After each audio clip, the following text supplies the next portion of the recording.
This video is brought to you by John Robson Guitar Tuition. If you enjoy the content, please consider supporting the channel by enrolling on a course, purchasing some guitar lessons or a t-shirt, or you can join my Patreon. Now, on with the show.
Hello chaps, welcome once again to John Robson Guitar Tuition. As always, I do hope you're well. That was me having a little bit of a jam in the key of G, and as usual you'll find a full tab for that entire thing there up on my Patreon page. We'll come back to that later on in the video.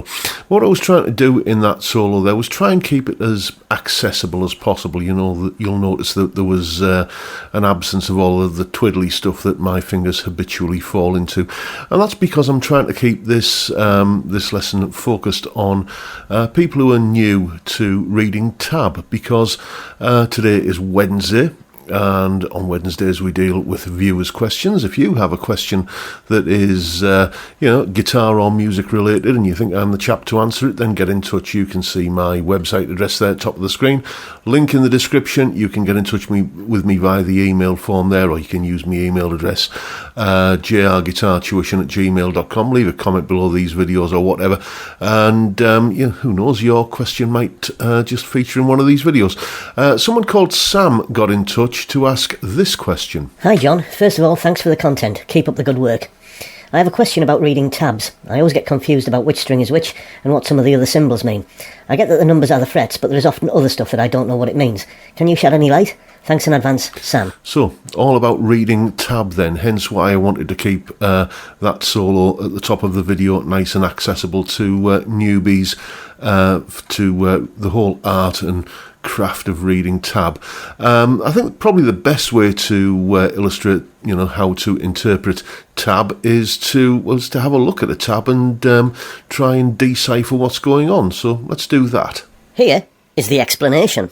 Okay, here we have a tab for the old traditional Celtic folk tune Auld Lang Syne. And this is just the melody and the chords that I've tabbed out here, and we're basically going to use this as an example to kind of learn what all of the tab symbols and everything mean. So we have 6 lines. Each line represents a string. So the first question that we need to address is which string is which line, and it's a little bit counterintuitive, but you soon get used to it. The line at the bottom is the string at the top on your guitar. The logic for this is that the bottom line is the lowest pitched string on your guitar. So this line here, where I'm moving my mouse now, hopefully you can see that, that is the thickest string on your guitar, the low E string. And then we just progress all the way up to the top line there, which is the high E string on your guitar, the thinnest string. The numbers represent the frets, so we can see that this note here is the 14th fret on the 3rd string, on the G string. We know that because if this is the first string here, 2, 3, that is the 3rd string. Okay, and basically you just orientate yourself like that throughout the tab. Now, where you've got 2 sets of tab joined together by a vertical line here, what that's telling you is that this is to be played simultaneously. So effectively this is guitar 1, if you like, playing the chords, and this is guitar 2 playing the melody. You would not be expected to play this and this at the same time, not unless you were Chet Atkins or someone, I guess. Even then, it would be written on one staff of tab. So what we can do in Guitar Pro is we can just focus on the track that we're looking at, and I'm going to do that by going into the View menu and disabling the multi-track view, and then suddenly I've just got the melody there. Or I can click on the chords track down here and look at the chords separately, but we're just looking at the melody here.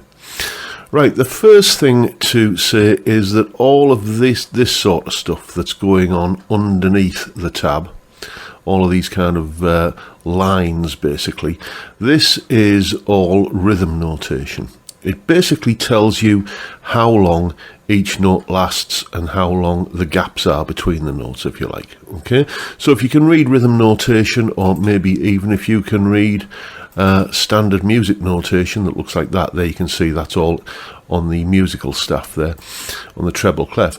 If you can read that, all well and good, but it's not essential. The reason is that, well, you're learning a tune that you can hear what it sounds like. And the great advantage with Guitar Pro is that you can press the play button and you can actually hear how long the notes are lasting.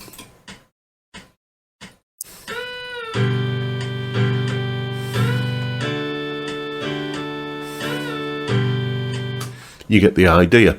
Hopefully that came down the mic okay. And we now need to start looking at what some of these other symbols are. I guess the first thing to look at are these arrows that are kind of swooping up and down off some of the notes. These are string bends, and you can tell how far you need to bend the note by looking at the instruction above it. That's saying full, so it's a full tone, 2 semitone or 2 fret bend. And the fact that the note is going up and then coming back down again indicates that this is a bend and then a release bend. Whereas this one here, you can see we don't want to hear the note come back down again. That's just a bend up. Bend up and down, and then just a bend up there, there's a bend up there, and so on. And there's another kind of up and then return bend there, or release bend there. So that's what those are telling you. Now we've got some of these little kind of curves that are occurring, sometimes just coming off one note like that, or sometimes linking 2 notes. What do they mean? Well, let's have a look at the ones where we're linking 2 notes, like that pair of notes there. That is in tab how you indicate either a hammer-on or a pull-off. And the direction that you're going in will make it obvious which way you're doing it. You cannot pull off, for example, from the 12th fret to the 14th fret. So that has to be a hammer-on. Okay, that's what we're being told there. What about these, though? What about these when we're getting a note that's kind of linked to nothing, like there, and I guess there's one there as well. Well, that is what we call a tie line in music, and what that's telling us is that it's again to do with the timing.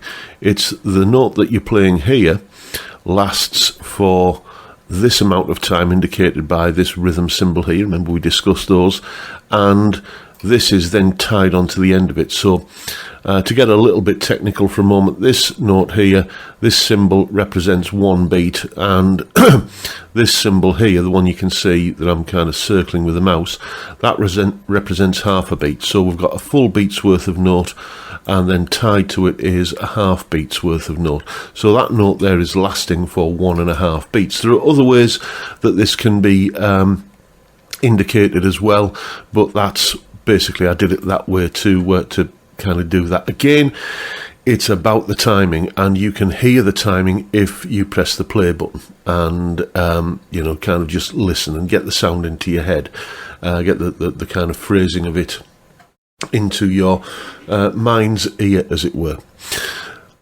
This little squiggly sort of symbol here, you may see a few of these on the tab. I think that's the only one I've put in on this one, but anything like that occurs actually on the tab lines, that is a musical indication of a rest, i.e. play nothing, be silent, leave a gap. How long is the gap? Well, this particular squiggle here is telling us that we need to leave a 1 beat gap. There are other ones that would mean leave a half beat gap, that would mean leave a 2 beat gap, and so on. But the correct amount of a rest to leave there is 1 beat's worth. We can see this here, there's another example of a rest there again. So that's just basically telling you that there's nothing happening in the first part of that bar, because it's indicated by a rest.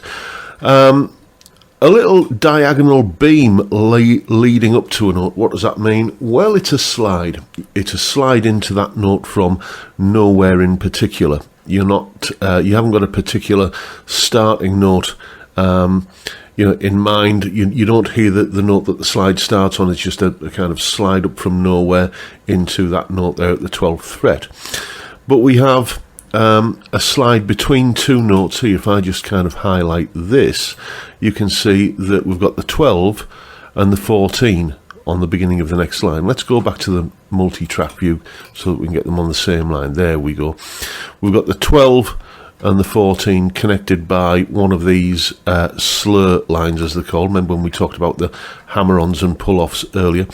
Well, when you get one of those and that diagonal beam as well, that is telling you that it's not a hammer-on or a pull-off, it's a slide between those two notes. And this is interesting here. This 15, this D note on the 15th fret of the second string, you can see it's got a small 13 in a smaller font. It's noticeably smaller, isn't it? And we've got like this kind of kind of slur line, much like we had for the hammer-on there. But why is this in a smaller font? It's because it's what we call a grace note. It's a note that is so short that it's not really audible as a note in its own right, but you can tell that there is some kind of pitch happening before that there. So if I just press play here, you'll hopefully hear what that sounds like. Hear that there where it goes, where it just kind of, there's the short hammer-on from the 13th onto the 15th.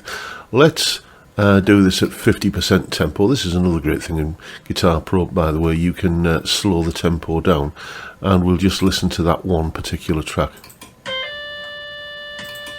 Hear that where it just kind of, that there is an infinitesimally small note that is just happening before that 15 as a grace note, as we call it.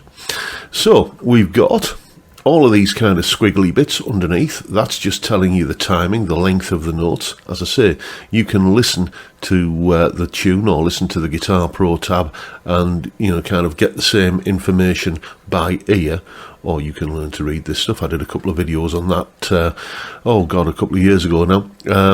These are your string bends, and hammer-on. If it was going 14 to 12, it would be a pull-off. Don't forget that a bend that goes up and comes down is bend and release. Often people have the opposite problem. They kind of they forget to mute the note at the top of the bend and put a release bend in as well, which can actually add another note into the melody, which won't fit. So watch out for that one. Then when notes are linked to nothing like that, it just means that note is lasting into the next beat.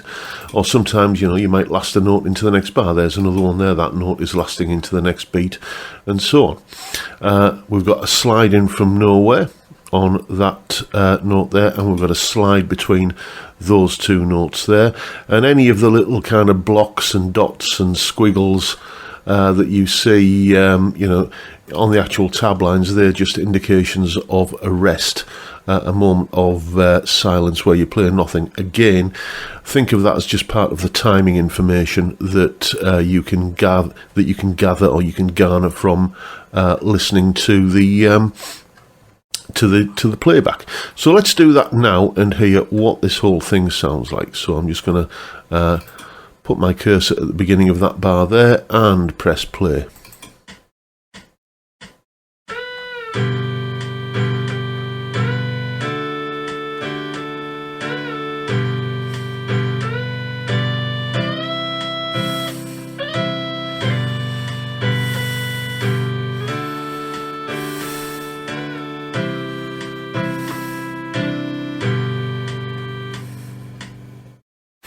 So, a recognisable tune, and that's what it looks like in tab, or that's one interpretation of it. Obviously the guitar is such a fantastic instrument because there are many different ways that you can interpret any melody, but this is how this version of it looks when tabbed out.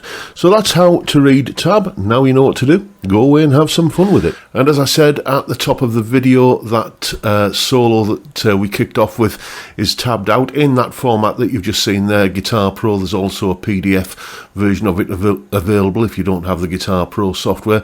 I recommend you do try it though, because it is worth, you can see the advantages it gives you in that little clip there. So the tab is in Guitar Pro and PDF. There's also the clip of me playing that solo, that explanation clip that you've just seen there, and the tab for all Auld Lang Syne and the jam track I was using. A whole host of goodies today. All of that is up on my Patreon page. There's the address, and the link is in the description. $3 or £2.50 a month gets you access to all of these additional bits and pieces that go along with these YouTube videos. A massive, massive thank you to each and every one of you who support me in that or any of the other ways, all of which are also like the Patreon link down below in the description. And that is pretty much it for today, folks. Hope you've enjoyed the video and found it useful and informative and possibly even entertaining in some small way. And if that's the case, please hit the subscribe button and the notification bell if you haven't already done so. And why not drop me a like as well while you're at it. Don't forget the live stream every Friday, 5 p.m. UK time, where we drink beer and talk about music and guitars and whatever else crops up. Great way to kick off the weekend. I'd love to see you there if you can make it. But for now, I'll bid you all a good day and say thank you so much for watching. Thank you for your time. Look after yourselves, folks. Stay well, stay safe, and above all, stay sane. Bye for now.